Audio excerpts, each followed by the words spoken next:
Well, again, my name is Jessie Todd, and I'm with International Programs Office. And welcome to the International Symposium. This session is Democracy on the Brink, a global reality check, and is presented by Daniel Weitzel, Assistant Professor of Political Science at CSU. And before we begin, we have a small request. We'd be grateful if you could include a short feedback questionnaire after the presentation. And you can do it by clicking on right here and taking a picture. And now I'm going to turn it over to Daniel. Thank you so much. Thank you so much for having me. I'll be presenting a global reality check. So this is how this is started. Like started out as a global reality check. And then I thought, this is what I want. I want to talk about the world. I'm a comparativist at heart. I want to explore, other countries. And like, talking to my students, teaching here, I've also realized that democracy concerns for a lot of people in this room might not necessarily be global, but also very, very domestic. So I start us off with like a sort of a global examination of what is happening right now, democracy-wise. And then we'll like dive into the case of the United States and examine a little bit of the causes of the things that we're observing right now. Because I think the United States, I know it's special to you, but it's sort of also very, very representative as a case more globally in what is happening. Absolutely. Yeah, and we are seeing a lot of the things sort of play out over time in other countries as well. I would need like the cursor to be clicked on the slideshow, and then I can do things. Yeah, sweet. Okay. So with me, I'm a professor in the Department of Political Science. I'm sort of new here, but I cannot say that for a long time. This is my second time now, my second year now. I think the third year I cannot say that I'm new anymore. I studied democratization, backsliding. So democratization is countries are getting more democratic. I'm gonna out myself here. I think that's good. So that's like my normative starting point is, democracy is good and not democracy is not good. And that's like sort of the undertone of that presentation. If you don't like this, I mean, you can leave if you want to. I'm not and then yeah, backsliding is like this like process of like getting back, like losing democratic qualities, becoming less democratic. And more generally, I also study electoral competition. What's happening in elections? What do countries do? What do parties do? What do the dozen news do? What do voters do? That's what I'm interested in. I'm German, which you already all know by my accent. And that sort of makes me, I think, a very good person to talk about this for multiple reasons. One, Germany has this varied history of democratization. We had two authoritarian/totalitarian regimes in our past. We've like forced 2 world wars on the world, but we also have had this enormous democratic trajectory since the Second World War. If you sort of think about this, like you go from the Nazis and Hitler to what Germany is right now. That is like an enormous trajectory, enormous development that we do owe to this country, to the United States. So on that, like on behalf of German people, thank you for like leaving in Germany after the Second World War and sort of democratizing. The rules of the game, all of my graphs and what I'm presenting is based on peer-reviewed articles or really, really established data sets. I'm not making anything up. I'm not like bending data. This is like state-of-the-art research. I reference all my sources and I'm making my code available. If you're like into coding, you can like, look at this at the very end. Something that I always share with my students, Woolley and Fishbach have an article in Psychological Science, which is motivating personal growth by seeking discomfort. Sometimes, growing like your body, when you grow, comes with a little bit of pain. Intellectual growth comes with this as well. Coming like dealing with uncomfortable like realities, having like your beliefs challenged in an academic way, can be difficult. Embrace that. Try to see like, why am I challenged by this? Why am I questioning these things? Why I'm rejecting them? Why I'm believing them? I think, that's like a very, very good mindset to have at a university, to be open in your intellectual growth. Feel free to ask questions. If you are at the rec center, you'll have this experience of they frequently tell like your body, your class. Sort of not your body, but your brain, your class here. If you want to know something, ask it. Like raise your hand, let me know. I have 66 slides here. I'm not going to go through all of them. I think I'll be able to go through all the slides I want to go through, but I have an appendix with a lot more. And if you don't come to like slide 40 or something like this, that's totally fine if I've been answered a question, like if I answered a question before that you really care about. And as always in my seminars, be polite, professional, but also be curious. You're an institution of higher learning. Ask questions. Okay, that's all the boring stuff. Let's get into it. What is democracy? Does anyone want to dare in a room of strangers and say what democracy is? I see people shaking their head. Is the United States a democracy? It's a republic. No. It's a republic. Yeah, I hear that often. Yeah. Republics are democracies. And the United States is a democracy. What are components or aspects of a democracy that you guys think are important? Representation. Representation, yeah. I would like to say it's a scary democracy. Scary democracy. Yeah, democracies can be scary. And I will show you a graph of why, we might think that it currently is a little bit scary. Basic human rights. Basic human rights. Oh, this is an important one. The first thing that I would go to, and the first thing that all you go to, like think about kindergarten. Like then kindergarten and election day happens. And what do kindergartners do on election day in the United States? Pledge of Allegiance. Pledge of Allegiance. That I do not know because I wasn't in kindergarten, but I do believe very strongly that they probably would do this. One of the things I've learned about the United States. They also vote.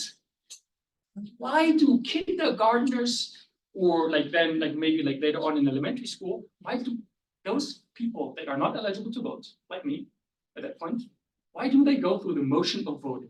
Because it's such a central and fundamental component of democracy, having elections, that we sort of indoctrinate the youth very, very early on into the process of elections, and that they are important and that you need to participate. You get your sticker, right?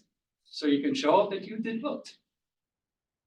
There are multiple definitions of democracy. And this is super, super important to talk about. I know it's a little boring. We get into graphs in a moment, I promise. This is important so we establish a shared language so we know what we talk about when we talk about democracy. And I'll start with a minimal definition of democracy. Democracy is a political regime that has the following things: frequent, fair, and frequent, free, and fair elections. But this is out of the way. Substantial suffrage needs to be present, and also a minimal amount of fraud. It's not necessary, but it's allowed for a democracy. Like a bit of fraud is okay. That just happens. It can happen by accident. A lot of fraud is not okay.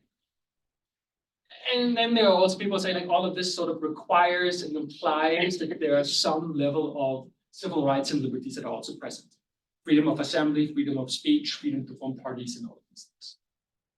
Yeah. How would you define substantial suffrage? So, for example, we can talk about women being excluded, for example, from this one. That then would be like the problem. Excluding felons in the United States is also something that we need to talk about, and something that dings the United States in its democracy scores comparatively. Because like, what are the reasons to do this? Like you systematically excluding people from voting. And that's also something, if we dive historically, do people in here know when women got the right to vote in the United States? Depends on the state. 1915, Wyoming was the first state in the union. Federally, 1920.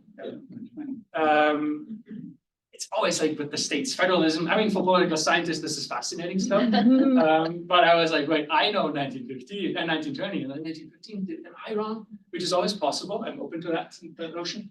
But before this, the United States, women just had no right to vote. We still consider it to be a democracy. That's also, you need to establish equivalence. At that time, that was sort of common in practice, and it would be sort of harsh to say to the United States, you're not a democracy. Compared to the other regimes that existed at that time, yeah, it was a democracy. I mean, there were other issues that existed with the United States at that time, but comparatively, it did well.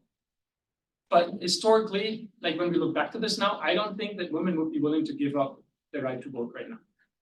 And also they shouldn't. So substantial suffrage basically means that, people of voting age population ought to be of that. That also varies by country. In Austria, people can vote with age 16. Yeah. what's the contrast to democracy? Is dictatorship is the contrast? Yes, so I like to think, and this is what the measurement that I'm using uses it continuously. And we sort of go into the question of, do we think of it? And that's what we go to this. I'm trying to think, let me put a pin into it because I have a slide about this one. Yeah, but I do like the lively crowd. This is excellent. This is what I need. Okay. And then there's a broader definition of democracy. And earlier, I think you mentioned the human rights that should be part of democracy. And that sort of goes into this here. There are people that require like additional aspects for something to be a democracy. And this is where a lot of problems occur. A lot of miscommunication occurs. When people disagree on what they think is a democracy and what they consider to be a democracy. For example, like turnover in government. Japan, after the Second World War, was for a very long period of time governed by one political party, absolutely democratic. Like if you were there, it was a democracy, but there wasn't turnover. So there was one person, one academic who said, "I want to see the ruling party give up power." The United States has recently experienced the whoopsie-doo, where it sort of became clear then that some people struggle giving up power once they have power, and you only know that a party system functions, a democracy functions, once you really know that the parties that hold power believe in the rules of the game so strongly that they're willing to give up the power. So that's like why turnover is super, super important. And then there are also like aspects like minority protections. You know, I didn't mention this before. Rule of majority sort of requires, you know, like minority protections. Otherwise, you get into like a very difficult territory where you enforce your beliefs on a minority system. That's not good. And then people also like emphasize social and economic equality, very broad definition of democracy. Okay, how can we measure democracy? Democracy is something that we call a latent concept in political science. We can touch it. It's not like a dog or like gold or something like this or this table where we can really touch it. We can see it and we can agree on it. It's like something that's fluffy that exists out in the world. And I need to go through 6 slides in the beginning that are really boring and define it so all of we are on the same page when we talk about democracy. We need to be really, really clear, and that's with a lot of latent concepts. When we talk about them, we need to understand, define how we understand the terms, how we define the subcomponents of it, how we measure these subcomponents, and how we aggregate all of these things back up together. And that's something that academics do a lot. Political scientists that study democracy really think about, how do I value suffrage, for example? How do I think about the fact that felons can be excluded from voting in the United States? How do I think about the mandatory, that you're not automatically registered for voting, that you have to sign up? How do these things factor into? Political scientists are concerned about this, how to add these things together. They can be continuous, to answer the question earlier, like degrees. You can be democratic 100%, fully democratic. That's Scandinavian countries are really, really high on this one. Or you can be not very democratic, very low, North Korea, China, for example. And that's one way. And then, but you can also be a type. You can, that's an categorical variable for those that play around with data. You can either be into cilantro or not. That's actually genetic, by the way. But you can either be a democracy or you can be an autocracy, or democracy or a dictatorship. People use these terms sort of interchangeably. But I think autocracy is more used now because it applies to a broader sense of rule that can exist. So 2 ways that we can think about it. The way I will be presenting it today is based on something called polyarchy. That is from the VDEM project, the Varieties of Democracy project, a measure of democracy. They go back to 1789 and quote all of the polities are countries and states, and score them on a democracy continuum in the same sort of rule. And then we can historically compare countries from 1789 to 2023, 2024, and examine how democracy has developed. And it's based on Robert Dahl's work. He has a book that is aptly named Polyarchy. I can strongly recommend if you want to do it. Okay, I swear this is it with boring slides. Now we're done with text. I mean, there's going to be a little bit more text, but it's mostly images now, and those will also be colorful. Global trends in democracy. So let's examine what's happening with democracy. A lot is happening, I can tell you, because I'm doing my research on this one, and like as a junior professor trying to establish myself, you have to be sort of strategic, and you pick a field where you know you can publish a lot. And currently, this is pretty hot in political science because of this. What you can see here is the world, and the difference between democracy scores from 2002 to 2020 in countries. Well, so I'm looking over a 20-year period of time. Have countries become more or less democratic? If we see like light reddish yellow colors, then countries have become more democratic. If we see purplish black colors, a country has become less democratic. This is very purplish, very purplish blackish. We don't see too many like really red, like yellow or red places. There are a couple, but we can see, for example, the United States. I have to say this is a purple. I'm really sorry. But then we also see Turkey, for example.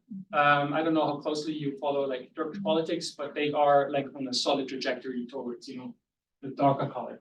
We also have in like a very dark purple here, Poland. The data is a little bit older.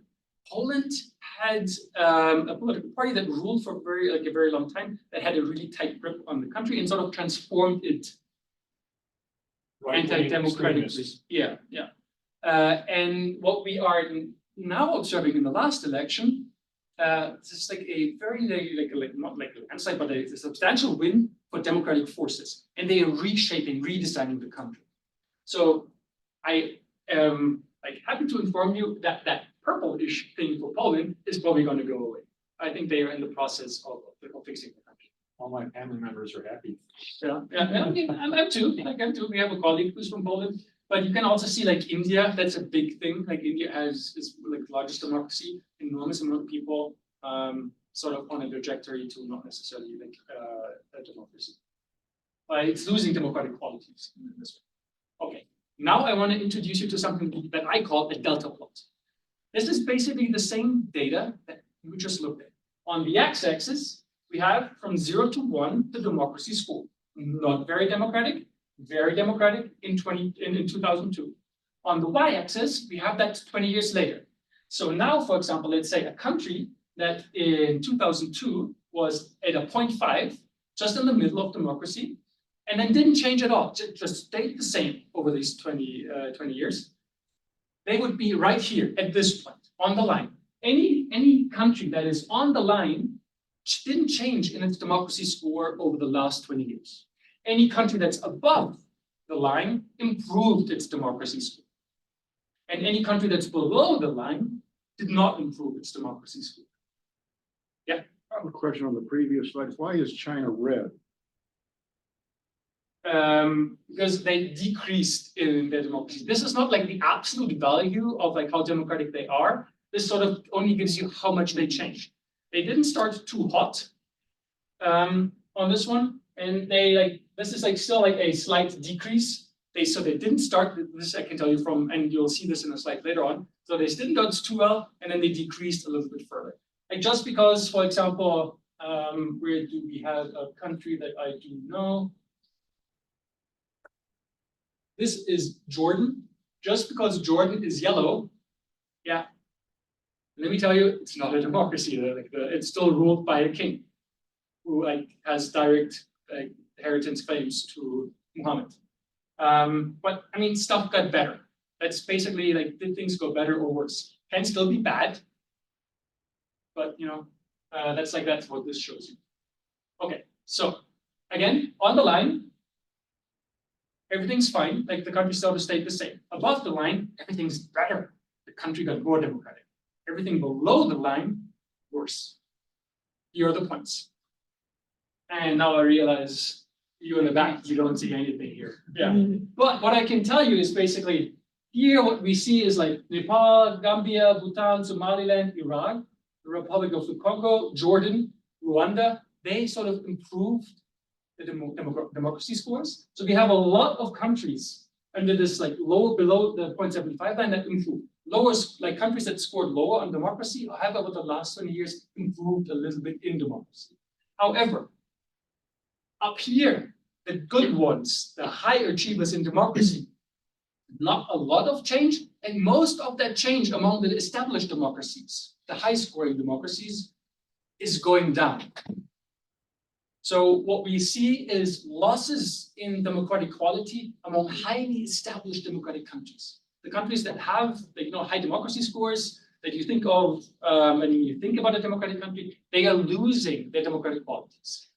And I mean, that might just be like ceiling effects, like they have like achieved what they could achieve, and now they're like sort of declining. But what we also see that the tail goes out towards negative. Countries are losing globally in democracy.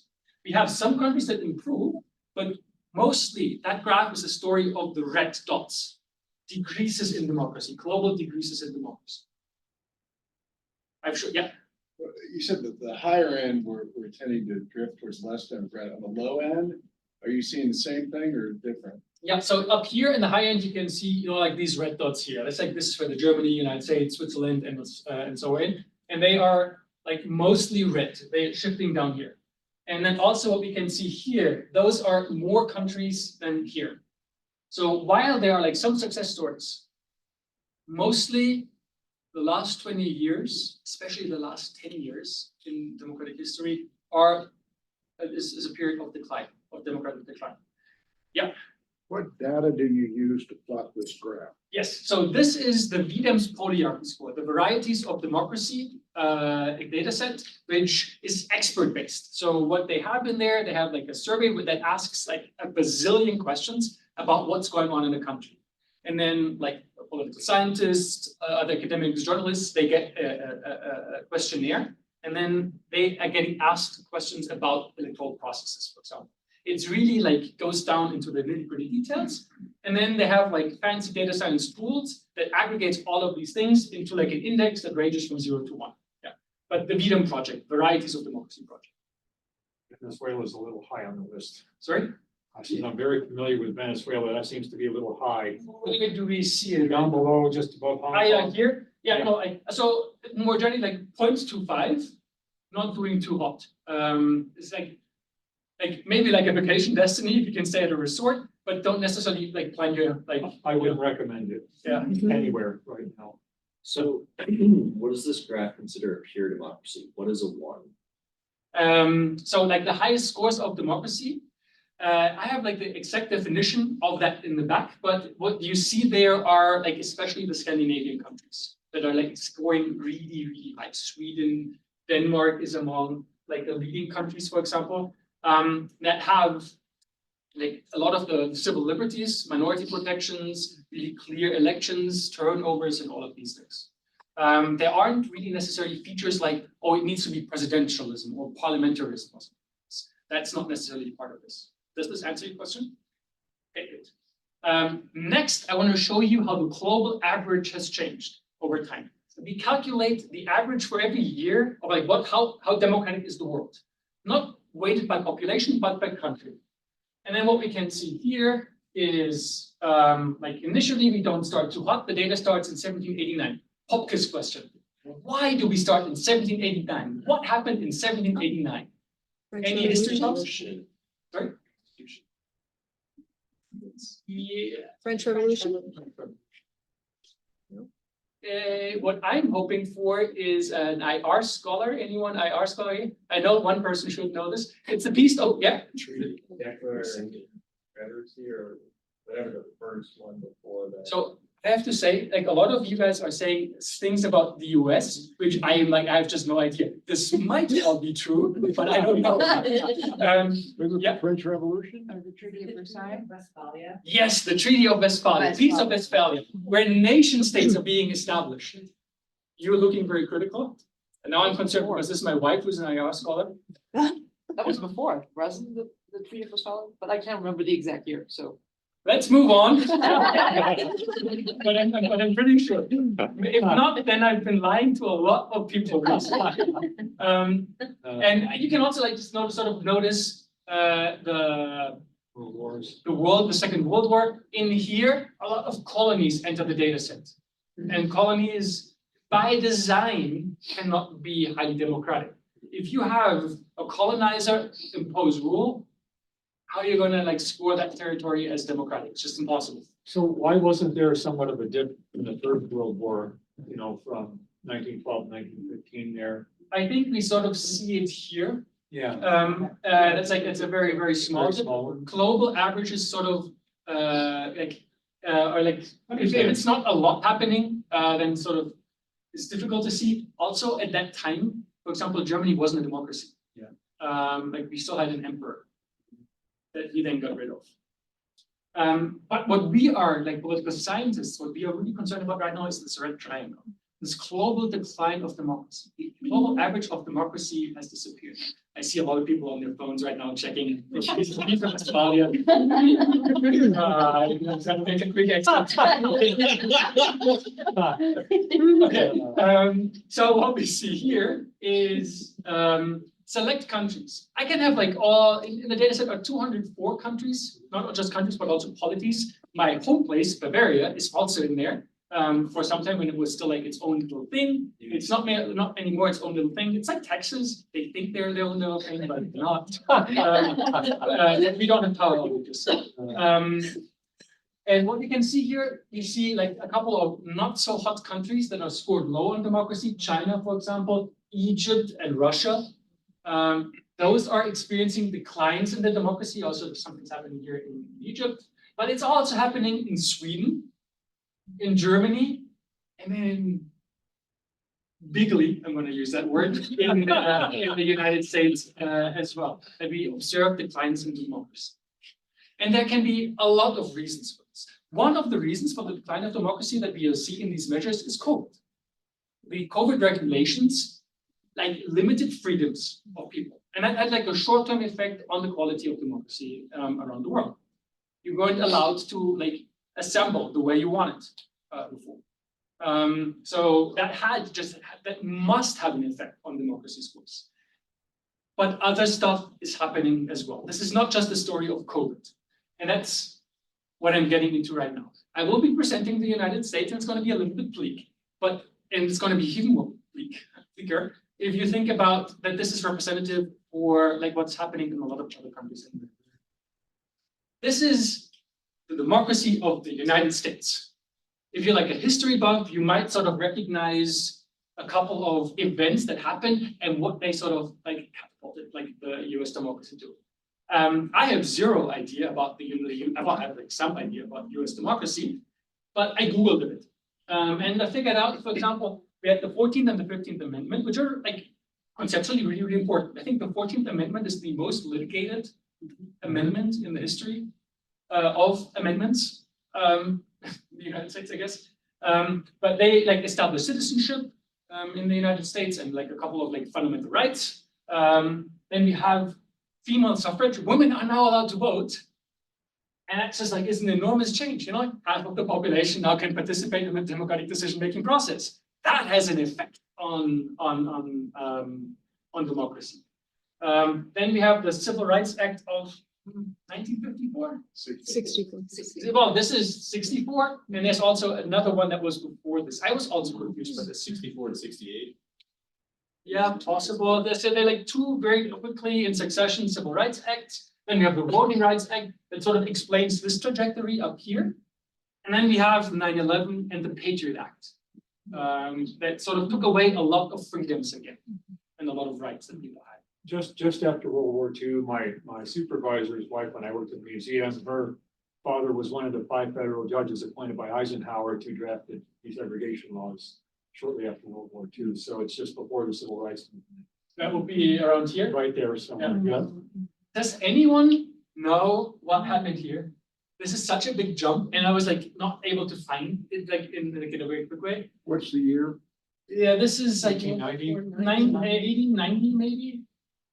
Civil Service Act in late 1890 or 18. Yeah, I should have think like that- texted you and asked you. Yeah, I would guess something like that, just Yeah, at the top. this is something I want to find out. Like, what happened here? What made the United States like really jump out? But they like something like Jim Crow, for example, would also be like reflected in this one. This is not just like legislation, but also like ground truth and realities that are happening here. And just because you say everything's going to be cool, like the democracy score, if it's not cool on the ground, will not code it as cool. To use layman's terms, that's not like technical political science. Okay, and then this is the Trump presidency, where we are seeing a backsliding effect, but it also is overlying with COVID. So it's a little bit more difficult to really say, you know, what's happening there, what's causing what. And you're moving back up. For whatever reason. Fingers crossed. Yeah. Yes. So what explains these recent declines in US democracy? And I have 5 explanations that I'll be giving. I have the media, politicians, the political parties, voters, and this is so cool. This is something I discovered recently in preparation for this one, the US states. We now have democracy measures for US states specifically, and we can look at how hot states are doing. And I do have a graph about Colorado. Okay, the media. The media plays an enormous role in democracy. It sort of tells the narrative of what's acceptable and what is not acceptable conduct. It gives us the information, something we call hard news in political science. That's like politically relevant information. It's like that is something that you learn from the media, where you gain your information. You can either, you know, like have information about the unemployment rate, which is politically relevant, because you want to know, like punish an incumbent that's not doing too well on the unemployment, or you can learn about the most recent escapades of the Kardashians. You know, that one has no real impact on our democracy, I think. And what I'm showing you here is a graph that I stole. I replicated it from Kim Lalkis and McFrain, 2022, where they examined how ideologically television news is. And what we can see here is comparison. Those are comparisons. That's like the ideological distance score of like larger values mean that there's a larger ideological difference between 2 outlets. Why might large ideological differences between media outlets be a problem for democracy? Confusion. It's dividing people into 2 ideologies. Yes. Well, So it's also evidence that maybe we're not getting the truth. Because if they're not all telling the same story, then yes. somebody's lying. Well, they don't necessarily have to lie. They are like always interpretations of things. Right. But yes, people are getting different sort of interpretations, maybe different realities. I want to be, you know, conservative and, you know, give them the benefit of the doubt and say like some of them are not lying, but you can spin things in different ways. Mm. Like the social world is constructed, and how we interpret things really, really matters. Like, is Joe Biden doing great on the economy right now? Yes or no? We can do this objectively. We can do this in relative perspective to, like, you know, other presidents, the potential situations, the struggle that he's facing economically. Like, it's difficult to say these things, and you can say good and bad things about Joe Biden's performance on the economy. As a junior faculty member trying to buy a house here, you know, I have some thoughts, but you know, like, I don't know if my interpretation of that is, like, you know, an accurate and proper definition. The real estate world has a lot to blame for that too. Yeah. And what we can see here is, for example, that, you know, there's a large like ideological difference between MSNBC and Fox, and everyone's going to go like, yeah, like maybe the German, like that's surprising for him, but I do know the difference there. I do watch John Oliver. What you can see here, however, that's like what I'm showing you here is how this is exploding right now. That in more recent years, we are observing an increase in the ideological content and then the ideological gap opinions. So what we are seeing right now, what is happening in the United States is that these bubbles are moving further apart, and they're becoming more and more ideological. So the information that people are receiving at different ends of the media consumption spectrum is very, very different. And then they have very, very different conceptions and ideas about reality. And how do you reconcile this? How do you get people into the same room if their truth, the truth about the world that they have in their head is different? I like diehard Republicans and diehard Democrats see a very, very, very different United States right now. And that's super, super difficult because elections are there for politicians, for voters to hold the incumbent accountable on their performance. And that needs to be based on somewhat a truth, on somewhat a reality that is existing there. And the more this is diverging, the more people get ideological partisan information, and the less likely this accountability mechanism in elections is going to work. So this is a scary graph. It's also on these algorithms, when people, look up information online, all of a sudden that information is scraped and they start getting that similar information put into their inboxes and their emails, their social media sites and. Yeah. et cetera. Yeah, absolutely. What I'm presenting here is it's like, and also in the next slide, this is super conservative stuff. In that this does not account for social media or any online media, which is a lot more reinforcing. The bubbles there are a lot stronger.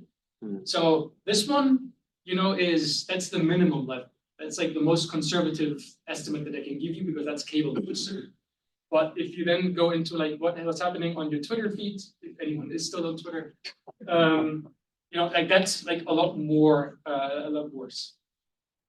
This next graph is research that I did myself with a colleague, where we look at the proportion of hard and soft news in cable news. Hard news is, again, this politically relevant information. How much information that is out there is like relevant for you to be able to like vote. It's about the economy, it's about like the performance of the government, the state, things like this, policies. And how much about this is, the Kim Kardashians or whatever, Taylor Swift's Eras Tour. Although like that has economic impacts. So, you might actually move her to hard news. And what we did, we scraped news stories, cable news stories from 1968 to 2019. We are currently extending it. And we use machine learning to classify whether or not something is a hard news story or a soft news story. And what we can see is a softening of the news diet of people. People are getting more and more information that is not relevant for voting. That's not relevant for politics. Not good, because you need to like be informed and make a decision. Again, this is a conservative estimate because I'm looking at cable news. This does not involve people that get their news from Instagram or TikTok or something like this. Yeah. Did you use some that information, like in the mid-80s, corporate entities started buying up a lot of smaller independent news agencies and feeds. So they started conglomerating these smaller independent agencies into their scope of what they wanted people to hear. Is that something that you incorporated into this? So no, this is only cable news stories. Okay. This is already like a colossal data task. Like sure. to get this information. Like the smaller news outlets, I would love to like get like like a couple of terabytes of like what have newspapers, regional newspapers like done. That's, by the way, like your local newspaper. That's like the background of democracy, and they're dying. Like Gannett, yeah. So what we are seeing right now here in the media is it is getting more polarized and it is getting less hard news. The information, like the requirement of what citizens need to be able to make informed decisions, is going down. Like your ability to make like an effective decision in democracy is decreasing. No bueno. Okay, let's look at the politicians. Yeah. You mentioned that the print newspaper Yeah. decline. How much of a factor, or are there any studies on how that's affecting? Yeah, so not part of the scope of my research here, but a lot of like most of your of people's like encounter with democracy is on the local level, city council, like stuff that's happening in your county. And a lot of this is just dying. Reports, information about this is dying with like the dying of local newspapers, which means like some integration of people into the democratic process in a lot of like key decision making. Like we all think about being the president, but like what city council decides whether or not like you can have like a place here with like 4 people that you don't know, like in a room, in a house or something like this. Something that I think really matters to like our undergrad students, like the cohabitation housing thing. Like stuff like this gets more and more difficult to like learn about, and it erodes like the democratic functioning or democratic information flow in like something where a lot of people can actually be actively involved in this one. I don't know if I answered your question at all with this one. You nodding, you're like, nah, it's fine. So I didn't, but okay. It's like the local news stuff isn't really like what I do. This is a global thing that we also try to expand to. It's like a national level story that we also try to expand to Great Britain. But there's lots of research is being done on the dying of like local news in the United States and like the effect that this has on information and democratic decision making.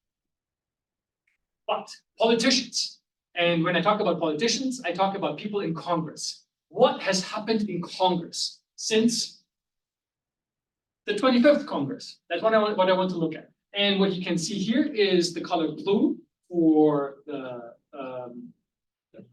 Democrats. I'm actually not sure. I think I messed this one up color-wise because it's incorrect. You do your colors wrong. Your left party is blue and your right party is red. That's not how we do this in the rest of the world. You do this because of 2000, like the colors always switched, and then the 2000 election happened, and it was like hung for such a long time, and the Republicans were at that time red, and the Democrats were blue, and that's why that stuck.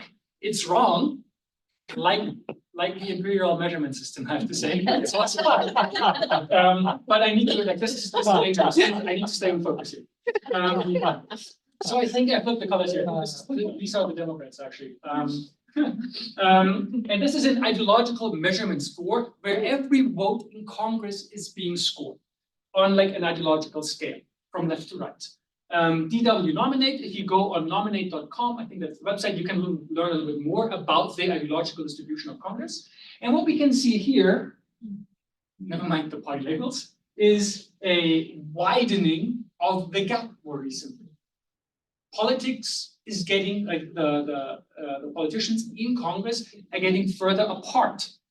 It's widening. That is bad. Like, politics needs to have context, needs to have cooperation. And in a scenario like this, every election feels like the last election. Every election sort of is essential. Like it's either like this or we die, both for Democrats and Republicans. Because like how people perceive the ideological position, the policies that they want to implement are so different, so far apart. So this is not good for democracy. Like the stakes in every election get higher and people align a lot closer to a political party. Sonia? Yeah, I was going to say that they're not widening at the same pace. So you see that the blue, which is, I assume, conservative, are widening more, and the Democrats are staying more or less. Yes, I mean, believe me, I didn't like give Sonia like $10 or something like this. And now it's the next slide up here. This is the difference between that upper line and the lower line, and 0 is the midpoint. And we can sort of see that Congress is shifting towards the right. As a European, I'm not really surprised. Your politics is just right to everything that's sort of happening in Europe. Like your democratic political party would be a very, very conservative European political party. Like Angela Merkel, yeah, I think she's a lot closer to Bernie Sanders than a lot of people think here in the United States. There was a research group that did studies on politicians working across the aisles from the 1960s to present. They found over that course of time that it became less and less, like you're saying, these graphs substantiate the divisions, and there is no intermediaries that are coming across the aisles working together for the common good. Yeah, yeah. And the stakes are just higher. Like in a scenario like this, yeah. Does this open up more possibility for a third party? Oh, Right. So now we are dangerous here because this is going to derail me. So I don't think there is a viability for a third party in the United States, and I don't think anyone in this room should vote third parties at all. I agree. And the reason behind this is that your electoral systems, as they exist, they shape party systems. Your party system is a two-party system that exists up there, and that is a function not of like the parties being nefarious or something like this, and like crowding out a party, or the third parties not having good ideas or something like this. Although I think that might be playing a little bit of a role. Parties like electoral systems do this. If you have a first past the post system, that means only one party can win an electoral district. That there's a law by a guy called Duverger that leads to a two-party system. The fact that you have your electoral system the way it is will always lead to this. There's just no way around it. You can have 3 or 4 political parties, but it will just not make sense. Like we can make this. We can make a random experiment where we force districts to now have 4 political parties.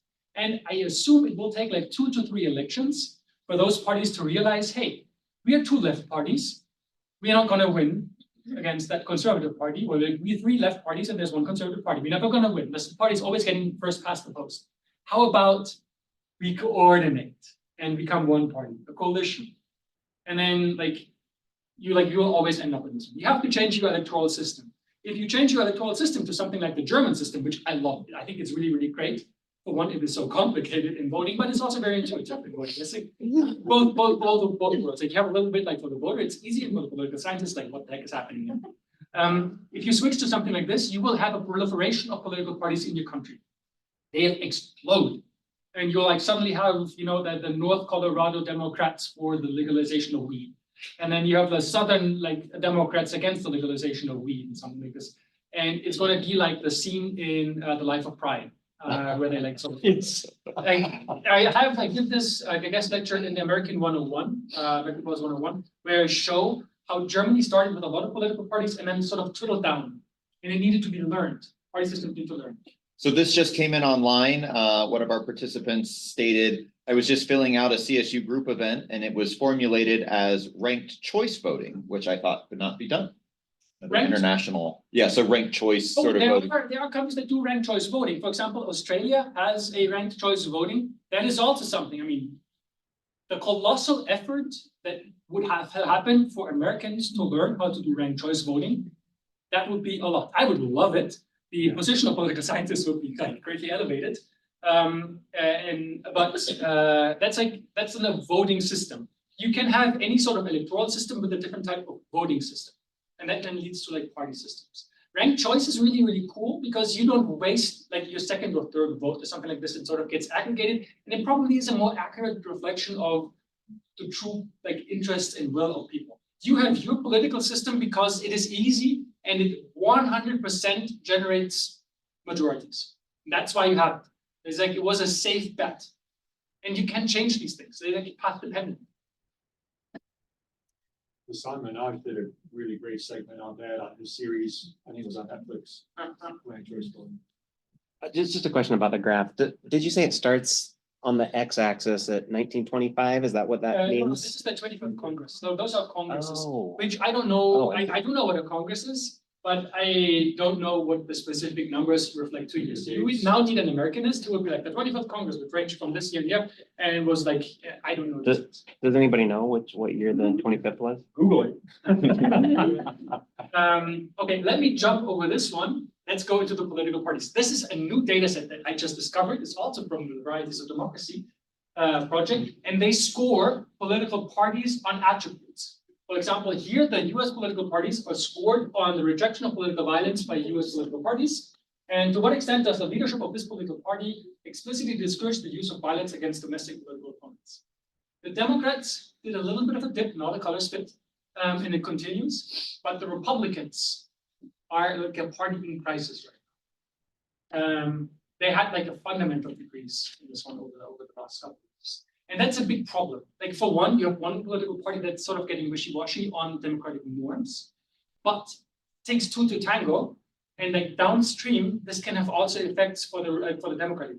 If there is one political party that can be described as potentially a little bit irresponsible when it comes to democratic norms, the second party can follow suit. Just because the Democrats are up here right now, if you are a Democratic supporter, this does not, don't be high and mighty. You are at the risk of the deterioration as well. Democratic systems can deteriorate. And I mean, this is a shocking development. Several years ago, there was a story on NPR. It was a general who retired from the military. He did his dissertation on the rise and fall of democracy and found all these similar events happening through history when democracy started disintegrating, which was around 250 years. Yeah. Then what we also have here is attacks of political opponents. The United States never did too hot on this one, but that also has to do with your type of electoral system that you have. You have a large share of attacks in your electoral system, in your party system, because your electoral system allows it. If you are a Democratic voter and the Democratic Party starts really hurl dirt at another political party, and you don't like it, what are you going to do? You will still turn out to vote for that political party. because you sort of have to. The options aren't really there. In a multi-party system, if one party is behaving really dirty, you can switch to an alternative. If you are a social democrat and the social democrats are getting nasty in an election, just go to the Greens. If they are ideologically close and proximate, you have exit options. You don't really have exit options in here. So parties can get like harsh in their electoral campaign in how they vote. And that's something we are observing in the United States, that, you know, there's also like a strategy of making Democrats not vote by the Republicans and Republicans not vote by the Democrats. If you don't have to win a person over, you just have to make sure that they don't go out to vote. So is it the same as negative campaign? Yeah, that's negative campaigning. Which I wrote my dissertation on, so very good for my part. Populism is on the rise in the United States in both parties. That's not good. You want usually like a programmatic politics that is based on, like, we are going to do X for the country, and then they do X, and then they're being evaluated in this one. And populism sort of undercuts people's ability to hold the political party accountable. And then lastly, anti-pluralism. Let's ask this question: to what extent does the party show a lack of commitment to democratic norms prior to elections? And this is really effed up, as again, technical term. That this goes up. That's like a really big concern that we are seeing in both parties, to be honest. This like move up towards a lower level of really supportive democratic norms. And like this sort of is like a slow moving train wreck that we are observing as political scientists. Like all of these indicators are like flashing red. Voters. I'm showing you here how much, like on a scale from 0 to 100, Democrats and Republicans like themselves. How much Democrats like Democrats and how much Republicans like Republicans. They like themselves a lot, their political party. That's like no surprise, right? I'm now showing you how much they like the other party. They hate the other party. And that is something that has been like drastically increasing. This was like it's 50. Like people were sort of okay with the other party, not too hot. But now we are in a territory where we use questions that we have used to determine racism in the 60s, 70s, and 80s. There's a battery of like questions we ask about racism. We now use them on partisans. Like we are at this level of like partisan polarization in the United States. Like how upset would you be if a person married, like if your daughter marries a person from party X?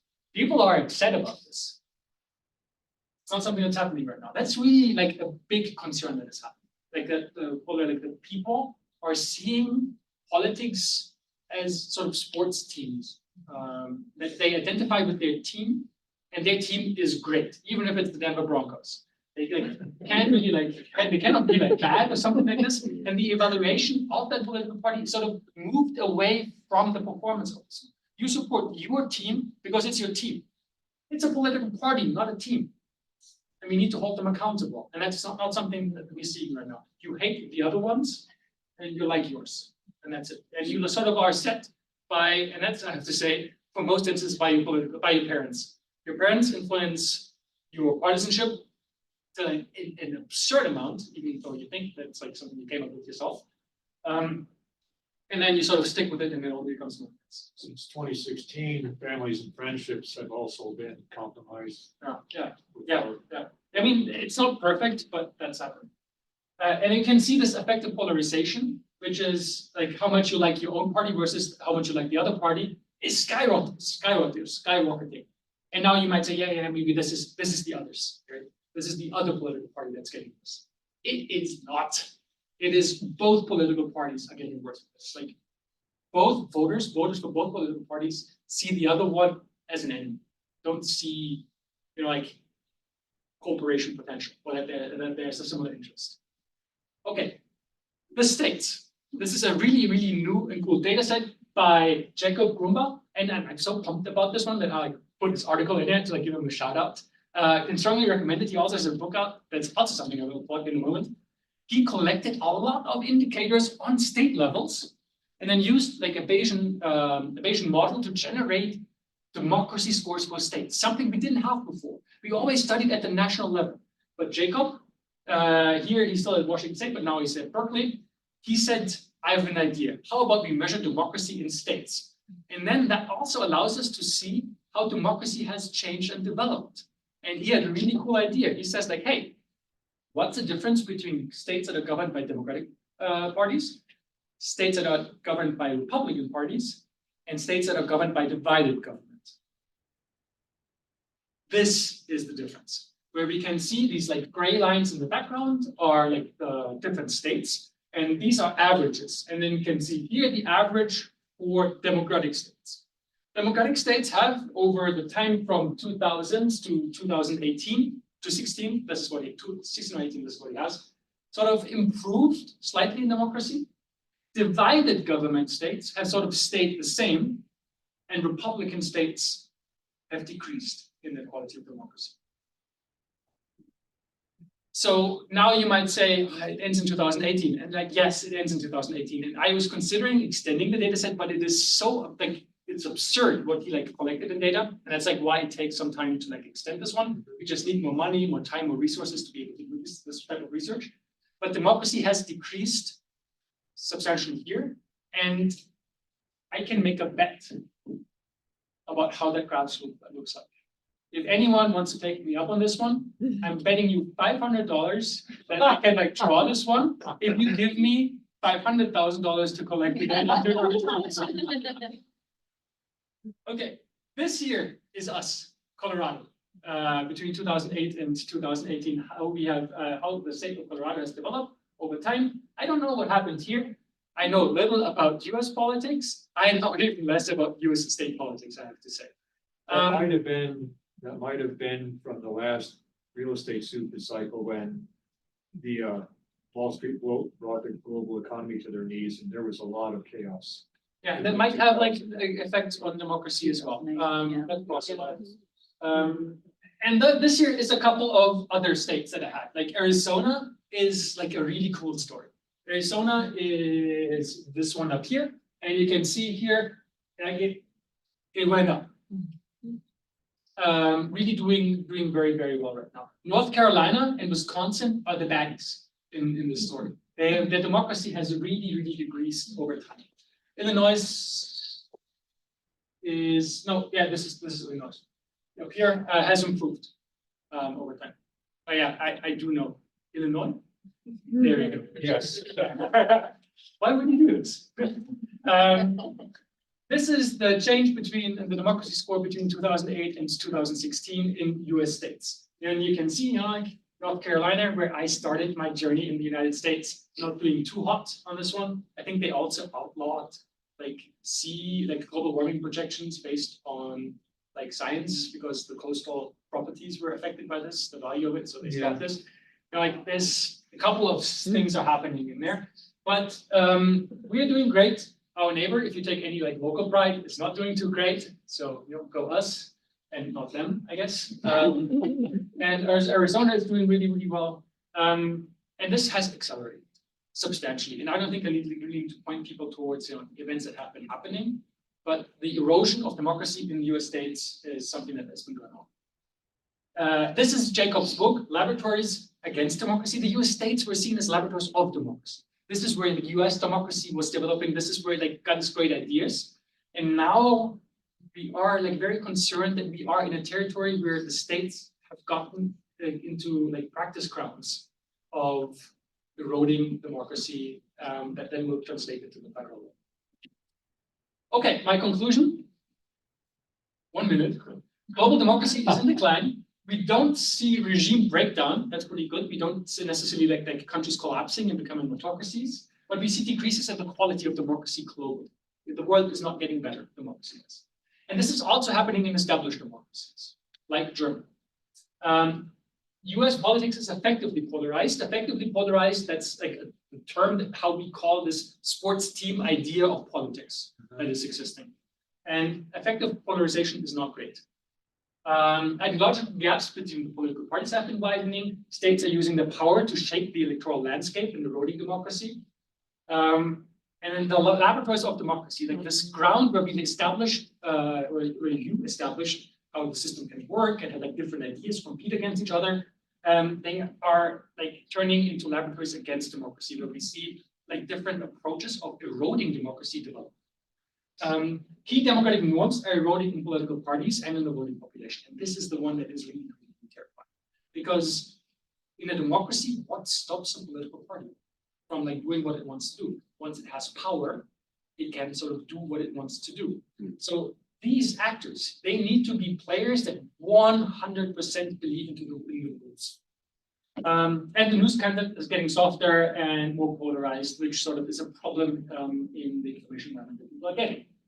Okay, additional information. If you have any questions about this, if you think this is so wrong, I need to send him an email about like, how the things was wrong, you can reach me here. Also, my office hours, if you go on this one, you can just book office hours. I get paid by the university to sit in my office and meet people, and I like to do this. And here are all my sources. This is the code that I programmed to do all of these graphs, and those are all of the other sources that I use. Thank you so much. Do you have any questions? Yeah. Hopefully you can answer this briefly. I just want to ask on behalf of my students, many of whom are sitting behind me. Can you provide one or two things that they can do to try and counteract the polarization and the demise of the democratic norms? Believe in the democratic norms, participate in democracy. And I know this is going to be really, really hard. Don't necessarily see losing elections or elections as these like enormous collapses of democracy, which is the problem is this is not something that you do. This is something that the politicians need to do. This is an elite problem. Democracy only functions because elite buy into it. And this is, and now I'm going to be like very pessimistic, I guess. The general public is not inherently believing in democratic norms.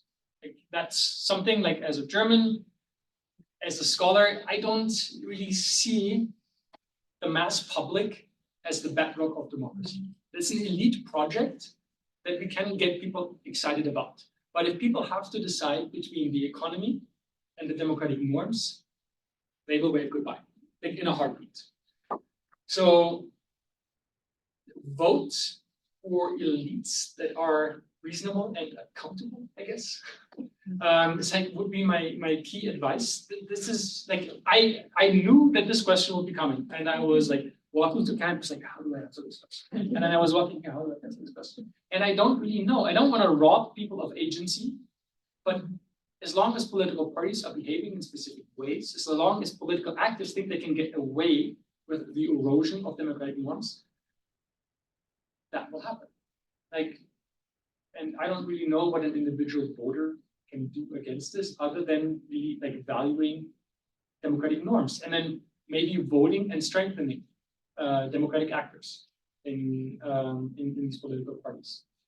I think there's was Ken Buck was recently here on campus, and he gave like a very somber, I think if I remember that correctly, assessment of the political party. He has become recently very vocal about like things that are happening in the political party, in this political party, that he does not appreciate. And like, you know, rewarding people like this might actually be like a good way. And but to end on a high note, Poland demonstrates that this is not like you're not doomed for something like this. Like Poland, you know, like took the handbrake, did the U-turn, and sort of is on like a different trajectory right now. So all of this is really, really pessimistic, and I want to like sort of ring an alarm bell here, but like it doesn't mean that you know stuff is like over when they get this is like a slippery slope that you won't be able to get out. It just you know we would not be talking about this if Jeb Bush would have been the last nominee of the Republican Party. But it also means, and this is the cool part about your political system, you need to replace usually one person. That's the presidential candidate of the political party, and then the party is completely different. That's like really good because I think the Republican Party has a democracy deficit right now, and you can flip it by just flipping one person. That also means that the hold of like the norms in the Democratic Party also depends on one person, sort of, you know, and you need to figure out how we protect, how we encourage the Republican Party to, you know, like come back to like the table of like really believing and trusting in these democratic norms, which will involve them trying to figure out how they can win elections in the future. I think this is fundamentally what's driving all of this is that they've narrowed their electoral core base down so much that they don't have strategic opportunities in the future. And I don't understand, for example, why they are not getting a Latino vote. It's like on average, a very conservative vote, very Christian vote. It is like sort of voting for the Democrats because they have to. The difficult thing, my wife's from Venezuela, we've been dealing with that 22-year nightmare. My parents were both survivors of forced slavery during the war. Yeah. So the Venezuelan news channels, and I follow one on Instagram, you know, they were talking about our former president, that he's selling Bibles that it's going to be Christian, but the misinformation train on there is so devious. Even the Venezuelans that have come to Florida have now been supporting that right-wing entity, which for me is mystifying. I mean, that's probably a counter movement towards the left government, and a lot of the Latino vote is really interesting. Like Cuban Americans behave very, very differently than like Mexican Americans in the voting population. But socially, they're usually more conservative. Like the positions of the Democratic Party on trans rights, on abortion rights, that does not resonate that well with them, like on average. And the Republican Party has like a reservoir there, like where they can like open up and like get these people. The only problem is they have maneuvered themselves into a corner with their current voting base that will make this very, very difficult. They somehow need to like reconcile how they can keep the people that they have right now and expand the pool to additional voters, so they have like a real shot at winning like the plurality of votes in the United States again, which is difficult. And I think that's like fundamentally something that's driving. Now, like I'm really on thin ice, I'm speculating, which, you know, academics usually don't like to. Okay, thank you so much for coming.